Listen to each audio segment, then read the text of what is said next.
Welcome to Founder Tactics, a podcast about entrepreneurs and the communities that shape them. I'm your host, Julia Lucidi, and today my guest is Joyce Medeiros, the co-founder of Investrio, an app for solo entrepreneurs juggling personal and business finances who often are overwhelmed by taxes, expenses, and future planning. Investrio is the first app that seamlessly combines both personal and business finances, giving solo founders the tools to stay organized and uncover financial opportunities. Joyce is almost 2 years into the building of her company and has accomplished some valuable milestones. Aside from pitching her business at multiple high-level pitch competitions, she also found her co-founder, her perfect match, and they secured their first investor, Techstars, a global startup accelerator and venture capital firm founded in 2006 and headquartered in New York City. Joyce splits her time between the hustle and bustle of New York and the growing tech scene in Miami and Fort Lauderdale. So we sat down to talk about what the launch of building a startup has been like and how community has been a part of the inception and growth strategy for Investrio. 90% of women-owned businesses are solo founders, so her focus is on serving this untapped demographic in a powerful way. Before we dive in, don't forget to subscribe and follow to the podcast on whichever platform you are listening to us on right now. That's the best way that we can keep you updated on upcoming episodes, and of course, it helps our channel grow. All right, so sit tight. You are in for a treat. So welcome to the podcast. We're recording. Oh, okay. I'm excited to have you here. Thank you so much for making the time. I know you have a lot of stuff going on as a startup founder, but I love diving into these conversations. To me, they're super inspirational, and I want to be able to share your story with our community. So, Thanks for having me. I'm so excited to be yeah, here. my pleasure. So let's get started with a introduction. Who are you and what do you do? Sure. I'm Joyce. I'm the founder or co-founder and CEO of Investrio. And Investrio is for women solopreneurs who commingle their finances between the personal and the business. Things can get out of hand. So we're building the first app for solopreneurs so they can manage, they can track, and they can grow their money all in one place. And when you say commingling, what exactly do you mean by that? Yeah, oftentimes solopreneurs use their personal or business cards to make purchases for their business. And so you actually have tax write-offs, as you know, as a business owner, that we're seeing a lot of new business owners commingling their finances, just using the wrong cards, using the wrong accounts, not using the write-offs the way they're supposed to. And so we're just trying to make it a little bit easier. We're also seeing a massive influx of new solopreneurs. And we figured like this is the right time to do this because everyone wants to have their own business. Why do you think there's been this increase in more solopreneurs? Yeah, it's a good one. I think COVID, right? COVID's been one of the biggest factors that have changed in our lifetimes.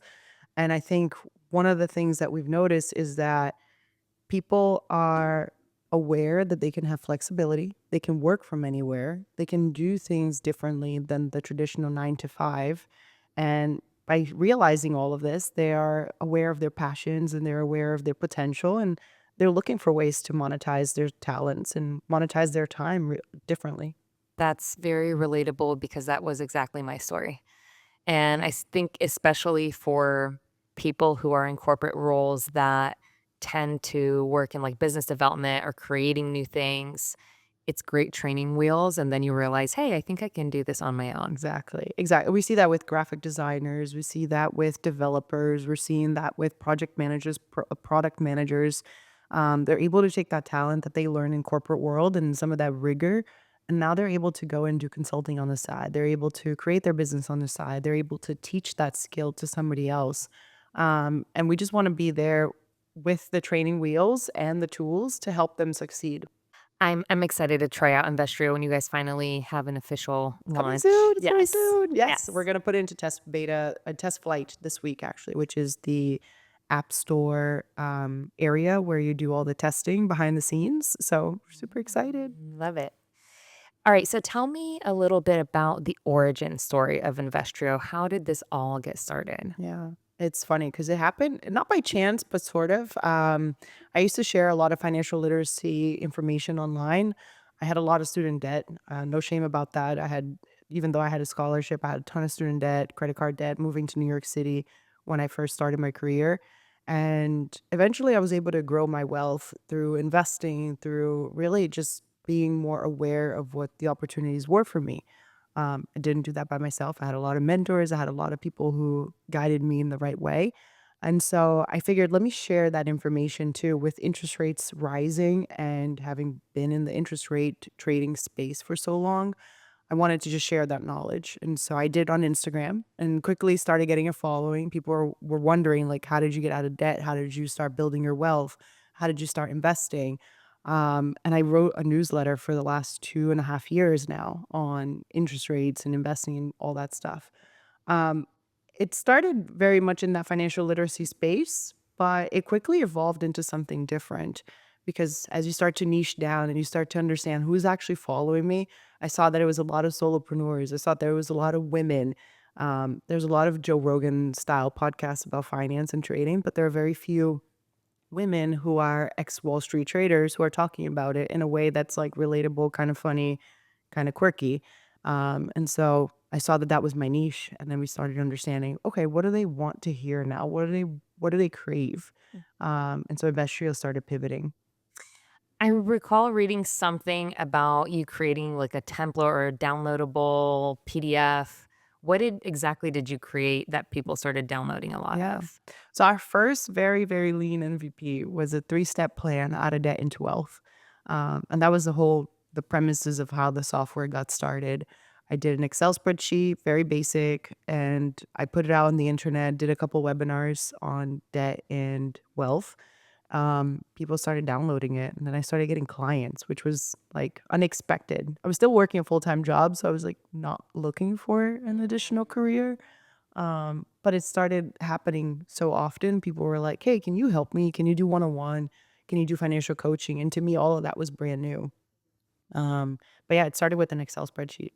That's great. It's incredible how you were able to test with something that was really easy to create and put it out there to the world, talk about it, and started getting those downloads. And that was like an initial traction to say, hey, there is a market to be served, and I might just be that person. So it's interesting how you used like a very easy product and value add for the market that they responded to it and said yes. And that started to spark an idea in you. Yeah, exactly. And I think today, more than ever, it costs so little to start a business. And I always preach that to all the women in the network because we have a women's network of entrepreneurs. I always tell them, like, is there an easier way? Is there a faster way? Is there a cheaper way? And I always encourage them. Maybe it's just a Calendly. Maybe just get on the phone with them. Mhm. You might not need to create a full website. You might not need to create a full like app. You might be able to do something simple and easy to do, Mhm. just to test that because we're constantly testing and evolving as entrepreneurs. So for you personally, what did it look like to go all in from having a full-time job to saying now I'm the full-time co-founder of Investrio? Yeah, that was a trip. So back then I was global head of marketing at a fintech that I helped grow. We got acquired, and it was the end of that startup for me. I loved the startup journey. I loved growing something, and we had German partners who came in and bought the company, huge German company. So I felt like my mission was done over there, and I was already kind of seeking something new, something exciting. But I had taken interviews at like big tech companies, and it just wasn't it. I didn't really want to go back to like big corporate job. I didn't want to go back to the Wall Street banks. Um, and I knew my calling was in something a little bit more personal that I could give back on. Um, but quitting was hard. I'm not gonna lie. I recently found a video of me crying after I quit. I just like did a video. It was June 15th, 2023 at the time, and I just like did a video, and I said to myself, everything's gonna be okay, not knowing if everything was gonna be okay, and everything is okay. So Yeah. I have to ask, and I feel like it would be appropriate. How did you financially prepare to make that step? Because essentially you went from having a salary to not having it anymore. And I think that that's kind of the biggest hit that we take when we take that step into entrepreneurship.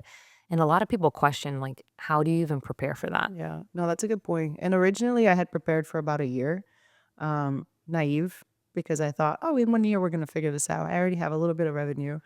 Yeah, we should have prepared for more. But my husband's been super helpful in this too, where he is able to support us both. and has been, more than generous in the way he's like, go take the money if you need it for the business, invest in it, take money out of your savings, keep going. Like he is super supportive. But I wish I did prepare 2 years and beyond in just like cash. I do have a lot of investments that, I don't want to liquidate, but they're there. And so it was always like, it's always there, part of the runway, but it's not something I want to tap in right away. Yeah, absolutely. And I hear from a lot of founders that their spouses are a major support to their Hmm. journey. And for me, it's been indispensable. I think there are moments, many moments, in which my husband believes in more in me than I do in myself Hmm. and really pushes me to push the boundaries and to keep investing in myself and in the business. He actually takes off one vacation day per month to help me at the Fort Lauderdale Tech Meetup. So he helps me with operations, with run of show, all of those things. So he's highly invested. And I think the fact that he is a part of the business in many ways makes him just have like more skin in the game, Exactly. besides just Yeah. me, which is also a big part of it. But I think him contributing and seeing it grow. And I feel like he's learning a lot with it too, like watching a business owner scale a business. I think it's pretty cool to watch, And Yeah. so spouses tend to be a really big support system in the founder 100%. journey. So having them all in is massive. Thanks, Mo. No, 100%. Like you said it so well. Like my husband believes in me so much more some days where I'm just like, I don't know if I can do this. He's like, no, you're doing it. Like you're Yeah. absolutely doing it and you're killing it. And you're like, okay, yeah, I am. Bye. Yeah. What a blessing. Yeah, 100%. I think this is a really interesting moment that we're connecting because you're shy of 2 years, right? You're like a Just little bit under almost. there. And that's actually a lot of time for a startup because Yeah. a lot of startups don't even make it this far. And you've been able to achieve some really impressive milestones so far. Tell us, what has it been like these past almost 2 years starting a startup? Yeah, it's hasn't been easy. So at first we were bootstrapped, like I mentioned. So it was just my funding and my co-founder took off as well from her career to build. And so we haven't had a salary in 2 years, give or take. Um, but we were able to acquire some funding from Techstars. So that was our original seed investor. Thank Congrats. you. So it's super exciting because we just completed Techstars in December, and we did an economic mobility specific um, event in New York. And in this accelerator, we were also partnered with Sam Ventures, which is another family office that's very much philanthropy and like economic mobility focus and the future of work focus. So it was just such a perfect match for us. It all happened at the right time, and that has helped us take the business to the next level. Yeah, and I feel like that's actually been pretty recent, the Techstars part. Yeah, And between you starting the company and Techstars, a lot has happened. 100%. What has prepared you for Techstars? Ooh, nothing prepares you for that. It's the craziest 13 weeks that I've ever experienced in my life. I mean, 3 months, we actually went to Techstars, and it was funny because you go to Techstars to accelerate a business that you think is already really good and working. And we went to Techstars and we realized we failed. And so we got there, we decided to pivot, which was a massive, moment of realization, but the best place to do it at because we had so much support. And I say that like not lightly because failing sucks, but it was also like a good wake up call for us to not keep going down the wrong road, like down the wrong path and building something that people didn't want. And so that was a big realization for us. And when we got there, the support, the strategies, the mentorship, all of that like took us to the next level. But really nothing gets you prepared to get to Techstars. It's just like when you get there, you get prepared for the real world afterwards. Yeah. You did a lot of startup pitch competitions and won many of them. How did that prepare and support your journey? So I'm really shy. I don't really like to speak on stage. I get the nervous hands. I don't like I enjoy this one to one, but I don't like doing it in front of a bunch of people. And so I almost always did it because it was something I didn't like to do and I despised doing. I've always been in support roles. I've always been in like roles where, I wasn't taken front and center in my career. And so for me to expose myself, basically put myself in those situations, just got me little by little prepared for what eventually became demo day, which, yeah, that was hard. Were there relationships along the way that either helped or mentored or prepared you better? 100%. I mentors are everything for me in my career. They have helped me move from job to job and like different positions and get promoted. So everywhere in my life I can point to, I can tell you that there is a mentor or a couple of pivotal people that have helped me. And the same thing goes for Investrio. There were so many people I've met through the Latino network, whether it was down here in Florida, like yourself, or whether it was in New York, through like the tech meetups that I attend to. There's just been such pivotal people that connect you to others. And you never know. You never know who you're going to meet, right? That's the power of networking. So. Have you been intentional about, man, I really need a mentor for this, and how can I find the right person for this, and kind of pursued it more strategically? 100%. Always. Like, I'm always thinking of like, what does a business need? What do I personally need? I'll give you an example. I've been talking to somebody about fashion because there's a way and a certain presence you need to have when you go on stage that I just certainly don't have, right? We're beach gals here. And so this one mentor is helping me get business ready and like get on stage and like have that presence and power, because your image also helps you quite a bit, right? So that's one thing. But like there are other mentors for tech. I am not a technical founder, but my Techstars mentors are, and I have 5 of them, which I assigned them jobs. I gave one of them a CTO job in the company, and he knows that, and he kind of laughs it off. He's like, "I'm not your CTO." I'm like, "You kind of are. Like, you're my mentor now."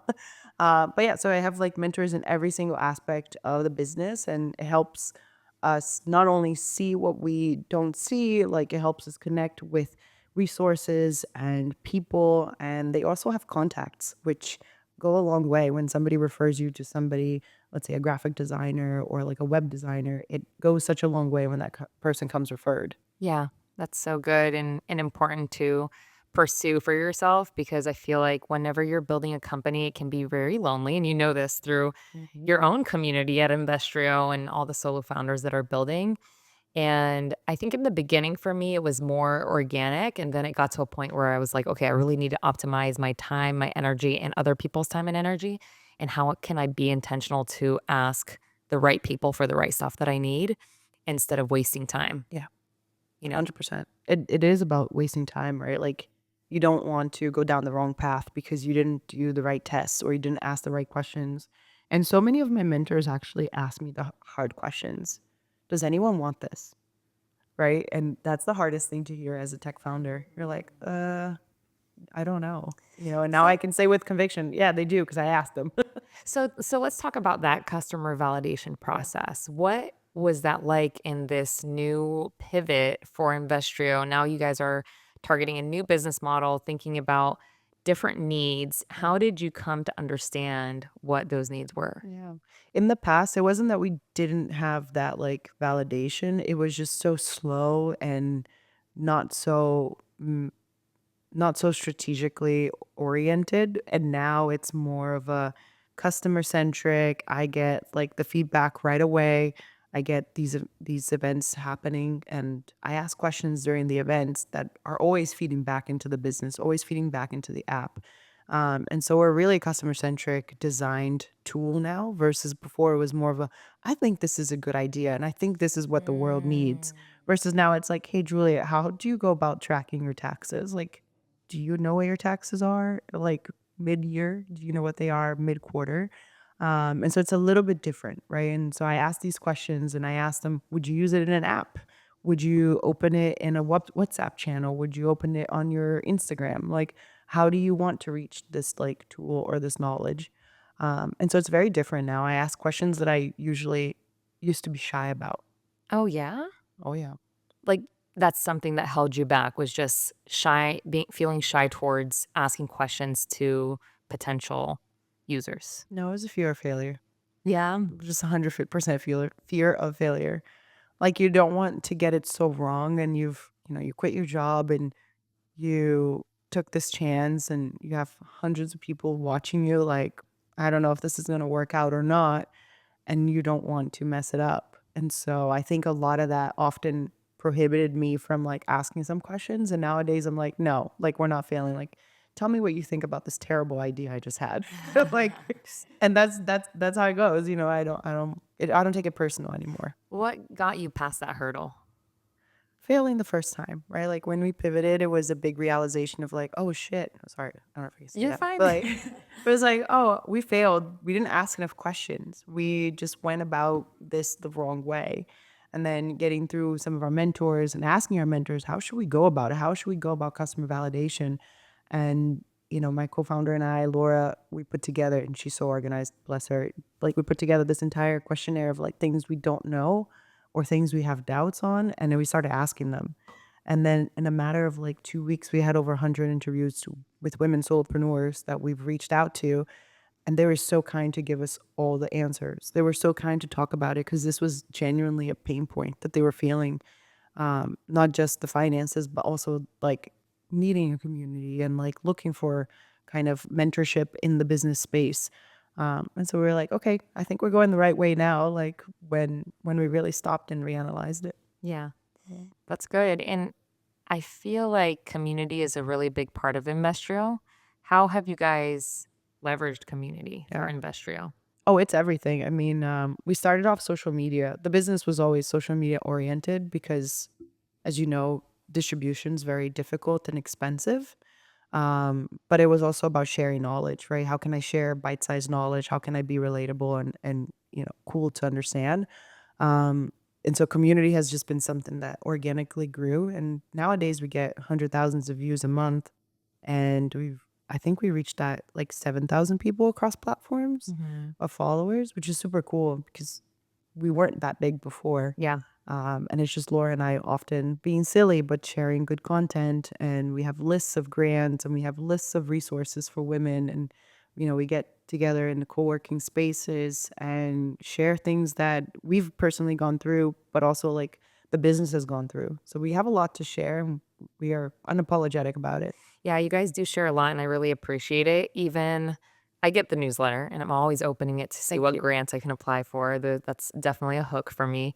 And even as I was looking through a lot of your background and stuff that you've posted in the past in preparation for this conversation, I was saving so many tabs. I was like, oh, Texas, oh, this. I was like, there's so many relevant tools that you guys provide for, solo entrepreneurs who are preparing, their business and thinking about all these elements because we have to wear multiple hats. We're selling, we're executing, we're doing the taxes, we're, answering the telephone and cleaning the floors.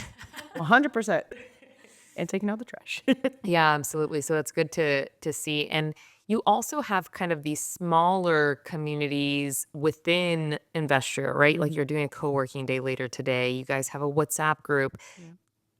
Go a little bit deeper into like what strategies and tools you're using, why these small groups? Why a WhatsApp group? And obviously the WhatsApp group isn't 7,000 people, it's a Right. smaller group. Like how do you use these spaces to um I guess oxygenate Investrio and understand where you guys need to grow or, test your product? I don't know how you use that space. You Yeah. tell me.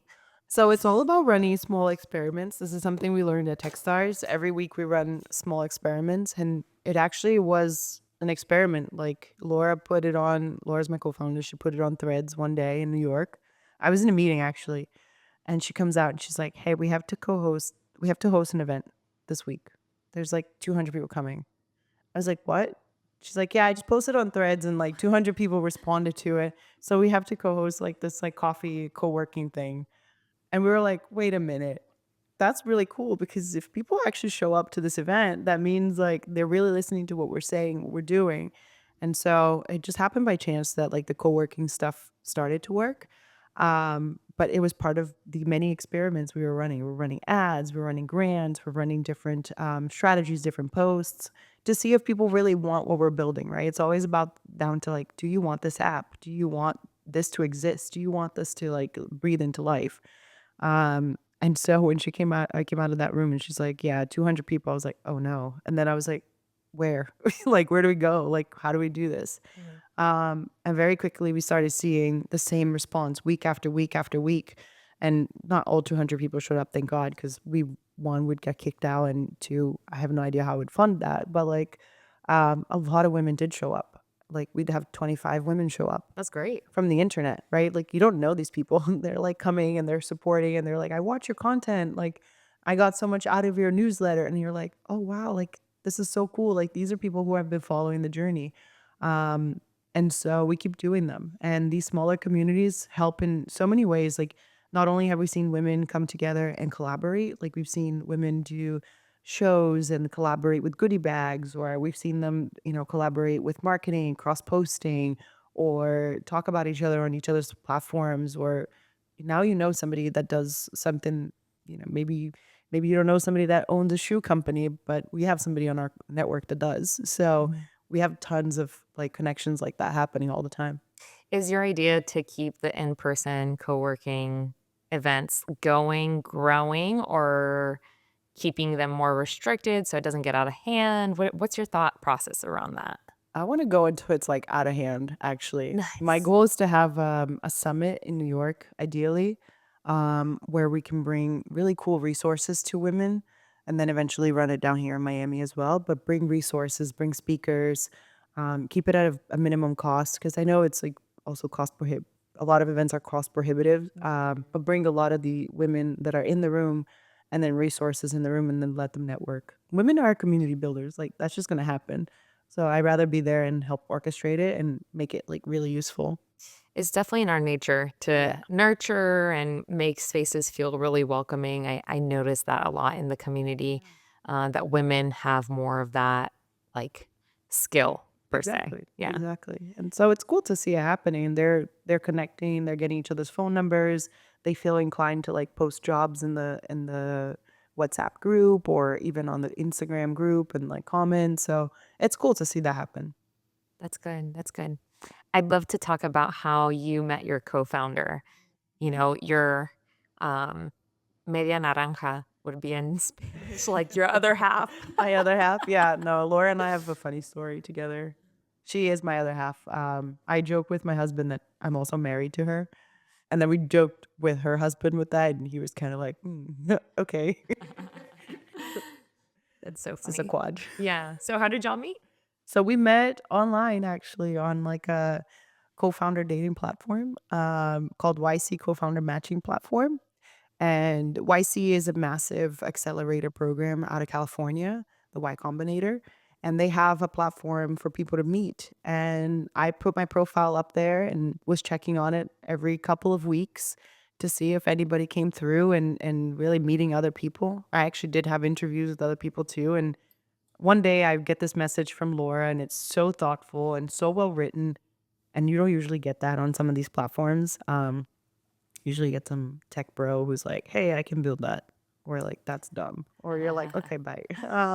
So Laura messaged me, and she was living in London at the time, and I was living in New York, and she's like, "I really like your mission. I like what you're doing. I watched some of your content. I would love to talk to you and get an idea of what you want to build. And, I'm really inclined to do empowerment and support." And I think it even said like women empowerment on the message at the time, Mhm. and really support with the financial literacy mission. And she was an investor. So she was coming from a different perspective, something I did not know anything about. She was in venture capital. I was in trading and finance. And so it was just like the right also fit for her skills and mine. What I think is interesting is that you guys did a test product together or test project together, Yeah. didn't you? Yeah. What did that look like in that process of getting to know her? Yeah. So we worked together for 3 months every weekend, and we would like have calls every Saturday and Sunday, like Sunday, Saturday morning. And for her, it was like lunchtime. For me, it was early in the morning. And we would work on this idea that could be the beginning of Investrio. And we realized like we worked really well together via Zoom. And at the end of the 3 months, she actually took a flight down here to Miami, and we co-worked in person, and we also went to the pool and we just hung out, and we're like, do we actually fit as humans? Because when you start a business with somebody, you're going in for the long run. Totally. And so we wanted to make sure, like, do we vibe? And we had a great time. So that part, check.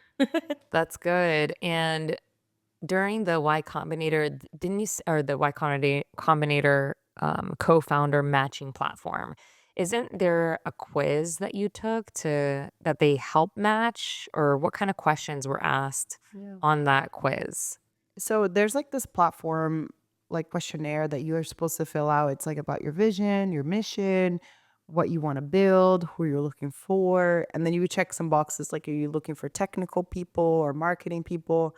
Um, but there's not like, it's not like, I mean, it is like swipe right, swipe left, which is kind of weird when you think about it because you're not dating this person. But there's these like questions that you're supposed to read and write about. And so you just read the other person's answers. Yeah, exactly. And then you can like creep on their LinkedIn, which I totally did. And did you feel like once you guys got to know each other, you guys have been working together for a year now, right? Or Over 2 years. oh, 2 years. Yeah. Okay. Do you feel like it was thorough enough, or do you feel like there's stuff that you've now see like, okay, maybe this is something we should have talked about in the beginning? It's a very complex relationship. It is. And so I can only imagine that over time some more stuff has surfaced. Like what do you have insight on now that maybe in the beginning would have been helpful? Yeah. No, that's a good question. So Laura's very thorough. And because she was a venture capitalist investor, she had already raised like 25 startups. And so she's seen the gamut of like good and bad relationships kind of run their course. She came to the interview, the first call, with like a 3-page questionnaire of things she wanted to ask me. And I was like, whoa, this is intense. Um, which is kind of funny because she's super thorough and I tend not to be. I tend to be like, go, go, go. And she's like, no, hold on. Let's think it Think through. it through. And so it was already right there a good match because Yeah, I was about to say that. That's yeah, a good balance. I was like, oh, okay, cool. Let's think it through. You're right. I was like, let's start this thing. And she's like, no, no, no, hold on. Like, I need to, what's your last name? And then You're like, I have 5. I'm Brazilian. yeah, I was like, so I was like, we took our time. We spoke about it for a very long time. We did these 3 months of like co-working and collaborating before taking any decision. And then I was like hastily, you know what? I'm quitting my job next week. Like I'm doing it. She's like, okay, cool. And then we both decided at that point, it was like, let's do it. But yeah, you have to get to know the person. You have to put the full faith in. At the end of the day, I was taking a bet on myself. I was also taking a bet on her, but I was taking a bigger bet on me. I was like, I'm gonna make this happen no matter what. You're either coming with me or I'm going. Bye. Were there any questions that caught you off surprise? There were like things like, are you an early morning person or are you a late night person? We both know now I'm a late night person. She's an early bird. Like there are things about presentation. Like she's really good on stage actually. Like I can't wait to see her on pitch competitions herself. Like because she's like that kind of person and I'm not, and I tend to do all of that stuff right now. But there's like so much that like we would have not known about each other had we not taken the time to get to really know each other. Did you have hard conversations about like, what if this doesn't work out? What do you do with, the worth of the company or what you've built? Down to equity, down to finances. Kind of like a prenup. Yeah. No, absolutely. We had to make sure that we understood like how much money I was putting into it, what she was putting into it, what we would get out of it equity wise. So all those conversations that are really tough to have, but we had them right at the beginning. So it was like, this is very straightforward. Eventually you do have to get lawyers involved to do all Yeah, I was that about to ask if you- documentation, but we had a good understanding of what to do. And I was learning everything while doing it, right? I was doing the same thing, learning on internet, like how do you split equity? Like how do you even start a company? Yeah, that's what I was thinking is how did you know what steps to take? Were you just researching like, hey, Absolutely. okay. YC Combinator has so many resources. So if you're watching this or if you're listening to this and you're curious about starting a startup, don't miss out on the YC Startup School. So true. There's a lot of resources out there and it's free. It's all free. Yeah. That's so good. So important. Yeah. So we always look to understand the role of community on a more personal level for the founder. So beyond just work, it can be business related or not. Is there anybody in your life that had a significant impact on the way that you are today? Oh, absolutely. My parents, my mom and dad are so hardworking, and my sister as well. We're first generation immigrants. I came to America when I was 10, and I've watched my parents work 2, 3 jobs, like, make ends meet. My sister and I started working really early. I started working when I was, like, 13, delivering newspapers, eventually working at Dunkin' Donuts. Like, I've had a job since I was so young, which is also part of why starting a startup was so difficult because I've always had a job, um, and I've always been motivated to have jobs, and taking a chance on me was a bit out of the comfort zone.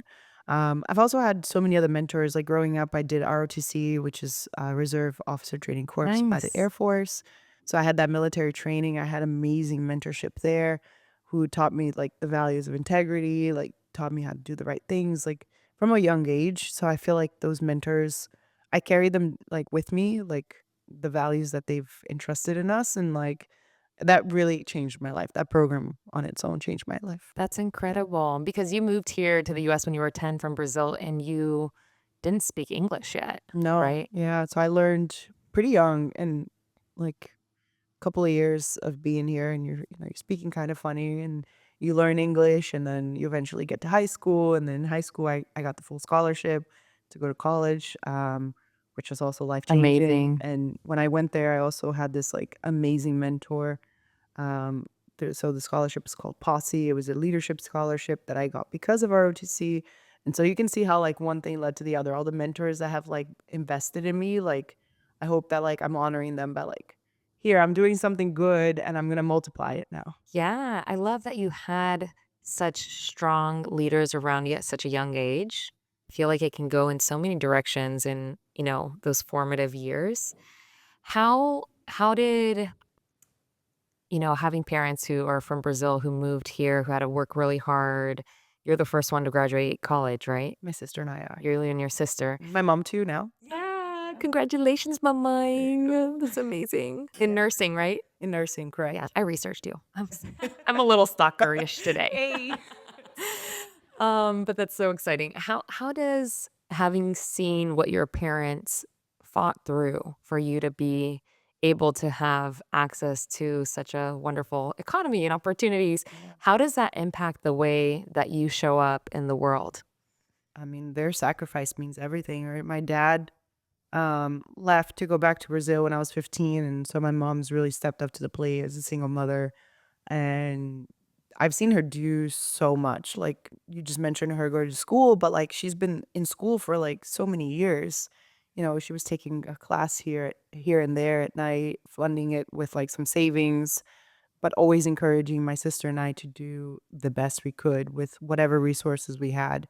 My sister has like a master's and another degree. It's just we almost joke like she almost has a PhD in education, because she's been in school so long. And I tell my parents they've always said like education first, opportunities will come. Like you open the doors, like you fight through it.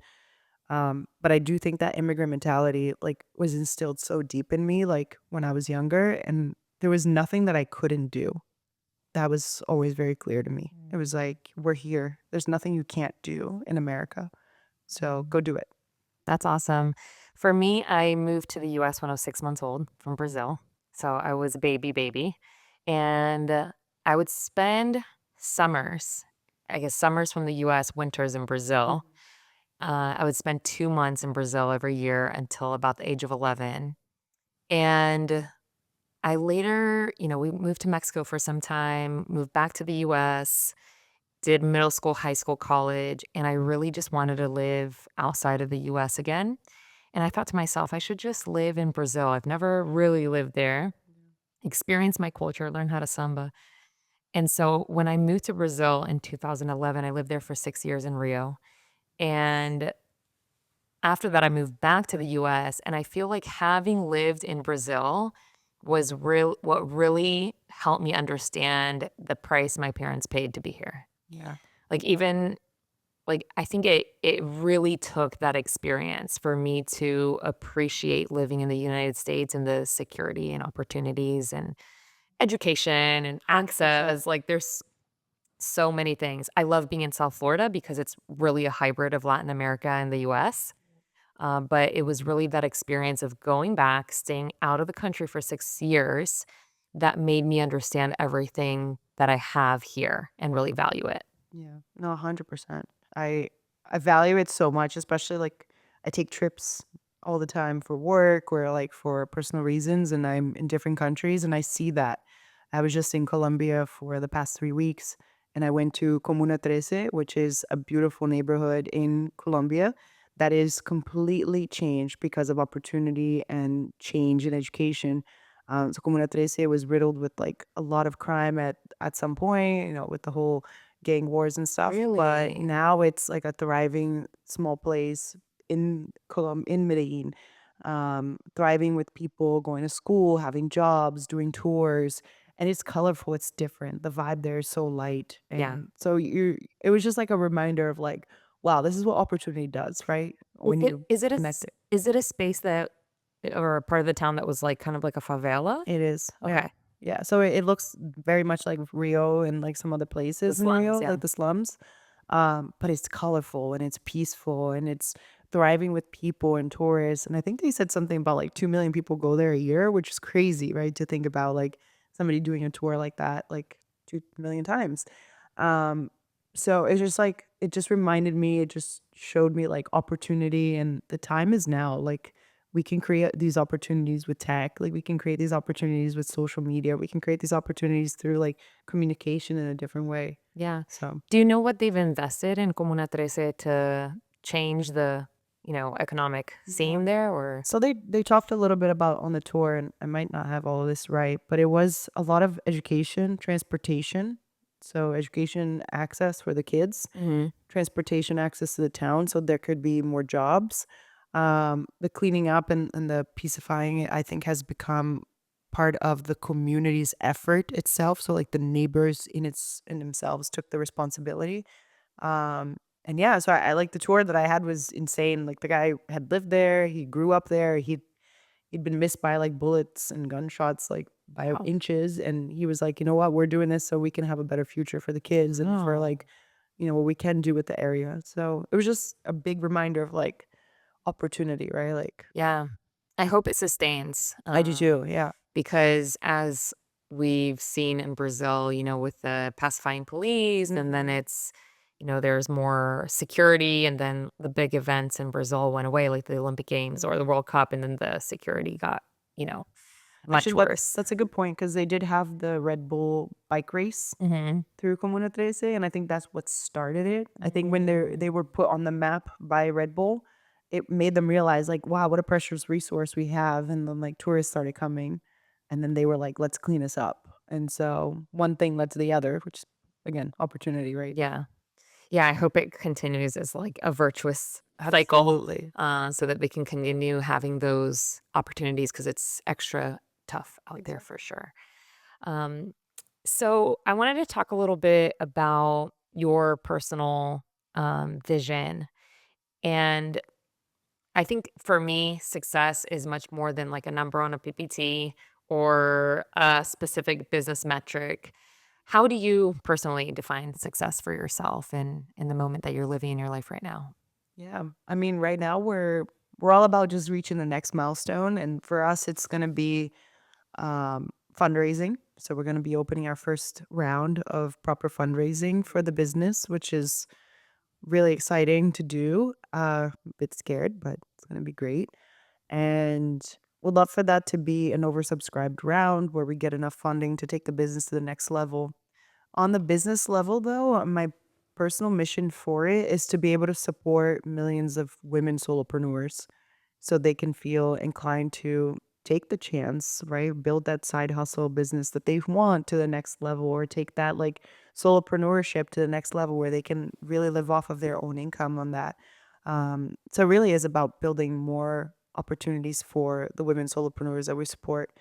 But yeah, there's a lot of different metrics and KPIs I can share with you. But those are the Yeah. two biggest ones, I'd say. Well, tell me a little bit about the business metrics. Like, what metrics are you looking to reach before you start knocking on doors for your next round? Yeah. So this first round will actually be the one that helps us get not started, but like to the next level. So we're looking to get hundreds of users on the app within the next few weeks. So very, very quickly get people to Count use me it. in. Thank you.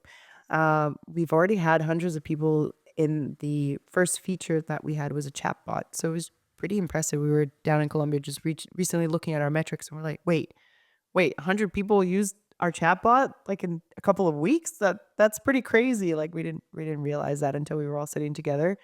Um, so now we're feeling really excited to launch the proper tool in test flight, like I mentioned to you in the App Store. And that should help us get a better understanding of like where are people looking to use, what do they like the features of the app most, and yeah, go from there Mhm. to fundraise. So that is kind of the next milestone for Yeah, Investrio. absolutely. That and then the fundraise, which would happen right after.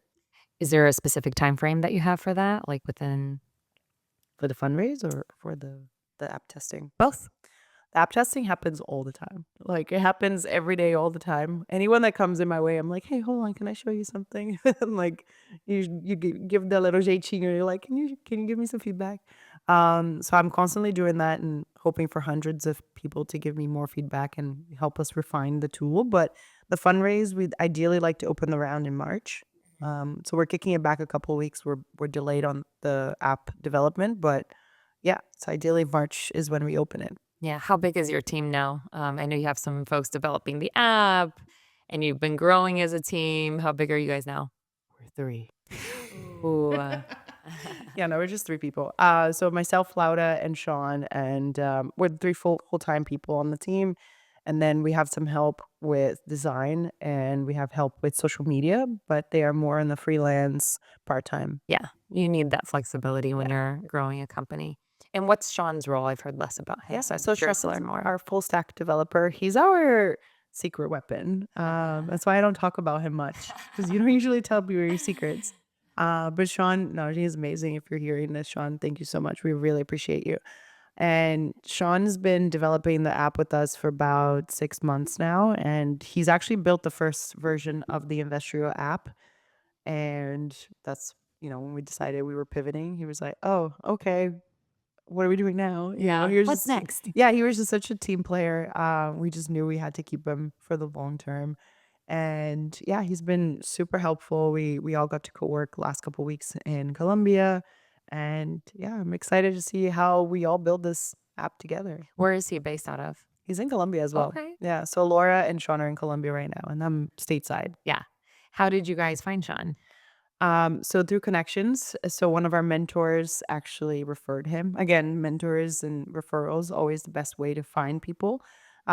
We had gone through a series of bad third co-founders. Laura and I had 2 other co-founders. It didn't work out. Nothing personal. It was just it wasn't the right fit.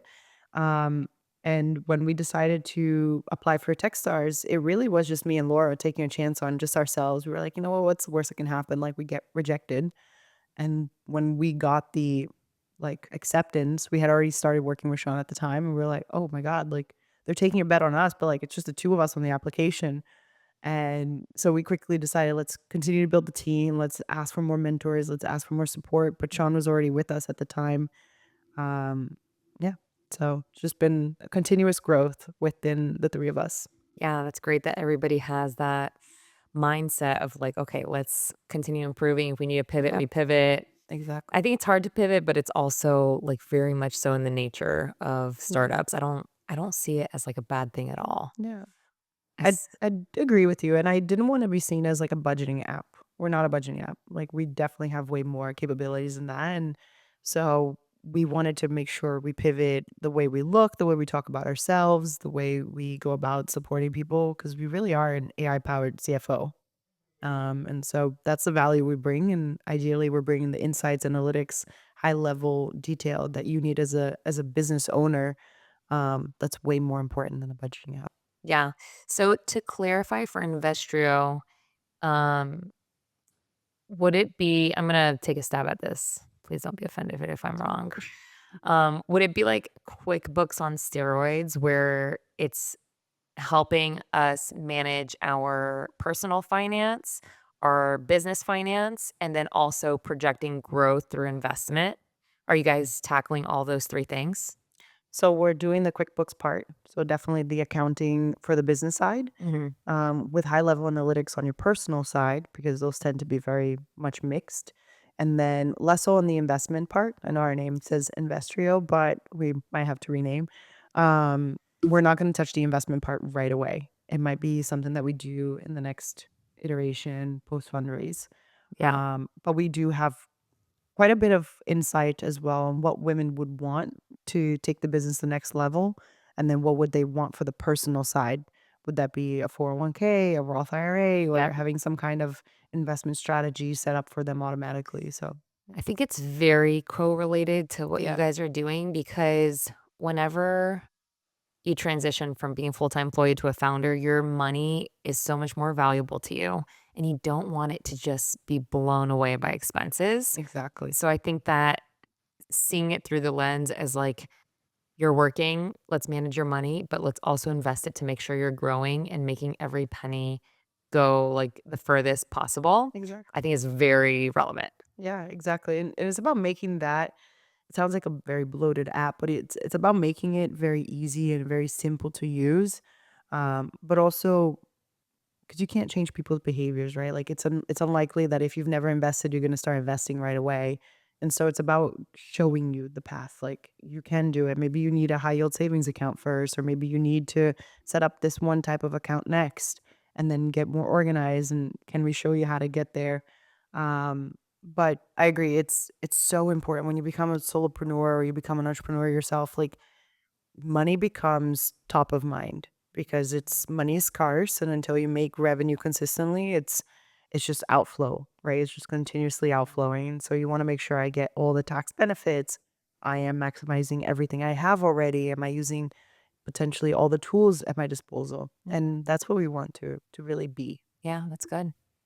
Do you have any advice for other, early stage founders or people who are looking to start a business? Do you have any advice for them? Yeah, I would say if you're an early stage founder, and whether you're looking to or have been in an accelerator program, definitely get a community around yourself to keep you accountable. Get yourself in a group of other founders, whether it's in your town or online, so you can always be accountable for the KPIs or for the metrics that you're setting out for yourself. And then constantly test things. Like, don't leave any stone unturned.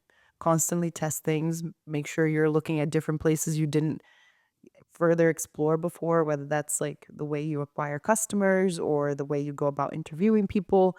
Try everything because you never know what might fit. And for us, it was that one moment we did a community event and it was like, oh, wait, hold on, that works. Like, that you're going to have that oh, wow moment when you keep testing things. Yeah, and I find that when you have community and you're bouncing ideas off of people, that's when you start to mature your own ideas and start to figure out what you can offer to the market. As a 100%. whole, I think the more I network, the more I'm involved in community, having intentional conversations about things I'm interested in and trying to figure out what moves people. That's what's brought me to create things of value. Exactly, exactly. Because the people will help you shape your thoughts and give you that live feedback that you always need. And so community's been everything. I've been part of so many of them, from incubators, accelerators, informal groups. So I highly recommend that. If you can do anything for yourself, get yourself a group of co-working buddies. Yeah, for sure. So before we wrap up, how can people reach you and learn more about Investrio, download the app? How can they connect? Yeah, so right now we're still on waitlist. So you can join our waitlist through www.investrio.io. And you can also get our waitlist newsletter every weekend, which is full of resources and goodies for women solopreneurs and men. I mean, no shame. You can also join. The app will be out very soon, but if you'd like to be a beta user, please reach out at joyce@investrio.io. Awesome. How do you spell Joyce so that people JOYCE at INVESTRIO. Investrio.io. There you go. That was hard. Oh, I feel you. All right. Well, thank you so much for joining us. And thank you, everyone, for listening. Thank you. Bye. And that wraps up another episode of the Founder Tactics podcast. Thank you so much for joining us, and we look forward to having you join us again on future episodes. Don't forget to subscribe, to follow us, and to rate our channel so that you can get notified of all the latest interviews that we publish. See you next time.